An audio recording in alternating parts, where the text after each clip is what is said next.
السلام علیکم ورحمۃ اللہ۔ ہنستے کھلکھلاتے پیارے پیارے ننھے منھے بچوں، آج ہم آپ کے لیے لائے ہیں ایک اور مزیدار کہانی۔ یہ کہانی ہنسی ہنسی میں آپ کو ایک بات بھی سمجھا رہی ہے۔ ذرا سنیے وہ کیا بات ہے۔ کہانی کا عنوان ہے بات کا بتنگڑ، اور اسے آپ کے لیے لکھا ہے ذروہ احسن نے۔ مون، میرے کمرے میں گتے کا ڈبہ پڑا ہوا تھا، اب مل نہیں رہا، تم نے تو نہیں دیکھا؟ طارق نے بھائی سے پوچھا۔ نہیں بھائی، میں نے تو نہیں دیکھا، اس میں تھا کیا؟ مون نے دریافت کیا۔ بس کچھ نہ پوچھو، ہائے کسی نے کھول لیا تو قیامت ہی آ جائے گی، طارق خود سے کہتا ہوا باہر چلا گیا۔ مون سوچنے لگا آخر اس ڈبے میں ایسی کیا خوفناک چیز ہو سکتی ہے۔ اتنے میں شفا کمرے میں داخل ہوئی۔ بھائی، یہ آپ سنجیدہ سی شکل کیوں بنائے بیٹھے ہیں، اور طارق بھائی بھی پریشان پریشان سے پھر رہے ہیں؟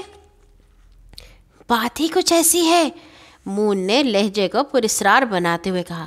ہمارے گھر میں ایک بڑی خوفناک بات ہو گئی ہے۔ خوفناک بات؟ شفا نے ڈر کر پوچھا۔ ہاں، ہمارے گھر میں ایک ڈبہ ہے جو اگر کھل جائے تو 1 منٹ میں سب کچھ تباہ ہو جائے، مون نے انکشاف کیا۔ تباہ ہو جائے؟ کیسے؟ آخر اس ڈبے میں کیا ہے؟ شفا کا رنگ سفید پڑ گیا۔ شاید بم، مون نے دھماکہ کیا۔ بم؟ لیکن وہ آیا کہاں سے؟ پتہ نہیں، طارق بھائی جانتے ہیں، میرا خیال ہے ہمیں بھی ڈبہ ڈھونڈنا چاہیے۔ امی امی، شفا امی کو پکارتی ہوئی صحن میں آ گئی۔ کیا بات ہے بیٹی؟ امی بھی ہمسائی سے باتوں میں مصروف تھیں۔ امی، کسی نے ہمارے گھر میں بم رکھ دیا ہے، شفا نے ڈرتے ڈرتے بتایا۔ کیا کہہ رہی ہو؟ ہوش میں تو ہو، امی نے ڈانٹ کر کہا۔ میں سچ کہہ رہی ہوں امی، بھائی اسی کو ڈھونڈ رہے ہیں۔ ہائے ہائے، یہ اس گھر میں کیا ہو رہا ہے؟ امی پریشان ہو گئیں۔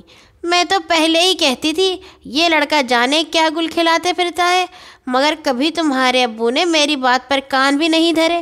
اب جانے کس سے جھگڑا کیا ہے جو اس نے گھر میں بم چھپا دیا ہے۔ ہائے اب کیا ہوگا؟ ارے کوئی پولیس کو خبر کرے۔ آپ نے کچھ سنا بھی؟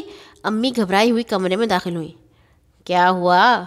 ابو نے اینک اتارتے پوچھا۔ طارق کی کسی سے لڑائی ہو گئی تھی، اس نے ہمارے گھر میں بم رکھوا دیا ہے۔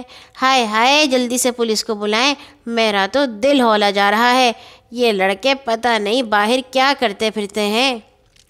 آپ کو یہ سب کس نے بتایا؟ ابو نے دریافت کیا۔ اتنے میں شفا نے آ کر بتایا کہ محلے کے کچھ لوگ ان سے ملنے آئے ہیں۔ ضرور بھی ہمسائی نے سب کو بتا دیا ہوگا، امی نے خیال ظاہر کیا۔ السلام علیکم سعید صاحب۔ وعلیکم السلام، ابو نے جواب دیا۔ جی، ہم نے سنا ہے کہ ڈاکوؤں نے آپ کو دھمکیاں وغیرہ دی ہیں اور آپ کے گھر میں ٹائم بم لگا دیے ہیں۔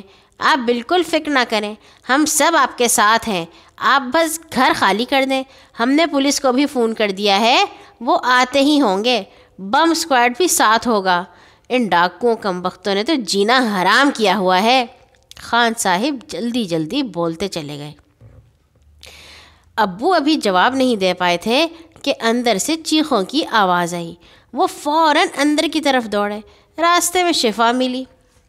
ابو، باجی کے کمرے سے آوازیں آ رہی ہیں، وہ رونے والی ہو رہی تھی۔ ابو جلدی سے کمرے میں داخل ہوئے۔ کیا ہوا بیٹی؟ ابو جی، باجی نے روتے ہوئے کہا، میں نے یہ ڈبہ کھولا تو اس میں سے یہ موٹے موٹے مینڈک پھدک کر باہر آ گئے۔ یہ ڈبہ آپ کو کہاں سے ملا؟ یہ تو میرا ہے، طارق نے کہا۔ آپ کا ہے؟ مون نے حیرت سے پوچھا۔ ہاں ہاں، یہی تو وہ ڈبہ ہے جسے میں کب سے ڈھونڈ رہا ہوں۔ کل ہمارے اسکول میں پریکٹیکل ہے، اس کے لیے میں نے مینڈک پکڑے تھے اور اپنے پلنگ کے نیچے چھپا دیے تھے تاکہ کسی کی نظر نہ پڑے، ورنہ ہنگامہ کھڑا ہو جائے گا۔ لیکن یہ باجی کے کمرے میں کیسے آ گیا؟ اس نے حیرانی سے کہا۔ وہ دراصل یہ میں نے ہی تمہارے کمرے سے اٹھایا تھا، میں دیکھنا چاہتی تھی کہ تم نے کیا چیز اتنی چھپا کر رکھی ہے، باجی نے شرمندگی سے کہا۔ لیکن وہ بم؟ امی نے پوچھا۔ کون سا بم؟ طارق نے الٹا سوال کر دیا۔ وہی جو آپ ڈھونڈ رہے تھے، مون نے منہ لٹکا کر کہا۔ میں ڈھونڈ رہا تھا؟ طارق نے حیرت سے مون کو دیکھا۔ لیکن میں تو یہ ڈبہ ڈھونڈ رہا تھا۔ وہ اصل میں بات یہ ہے طارق بھائی کہ آپ نے جب یہ کہا کہ اس کے کھلنے سے قیامت آ جائے گی تو میں یہ سمجھا کہ اس میں بم ہے، مون نے رکتے رکتے بتایا۔ خدا تم سے سمجھے، بات کا بتنگڑ بنا دیا نا۔ کوئی بات کہنے سے پہلے اس کی تصدیق تو کر لیا کرو، افواہ اڑا کر پریشانی تو نہ پھیلاؤ، ابو نے خفگی سے کہا، اور محلے والوں کو یہ بتانے چلے گئے کہ سب خیریت ہے اور کسی تخریب کاری کا خطرہ نہیں۔ ڈبے میں بم ہے۔ ابو اور امی کے جانے کے بعد شفا نے مون کو منہ چڑھایا۔ اچھا ٹھیک ہے، میں نے تو صرف خیال ظاہر کیا تھا، اور تم پیٹ کی ہلکی سارے محلے میں اعلان کر دیا کہ ہمارے گھر میں کسی نے بم رکھ دیا ہے۔ مون نے شفا کی نقل اتاری۔ اس کے سوا وہ کر بھی کیا سکتا تھا؟ اچھا بچوں، امید ہے آپ نے اس کہانی سے ایک سبق ضرور سیکھا ہوگا۔ ہم کل آئیں گے ایک اور مزیدار کہانی کے ساتھ۔ اللہ حافظ۔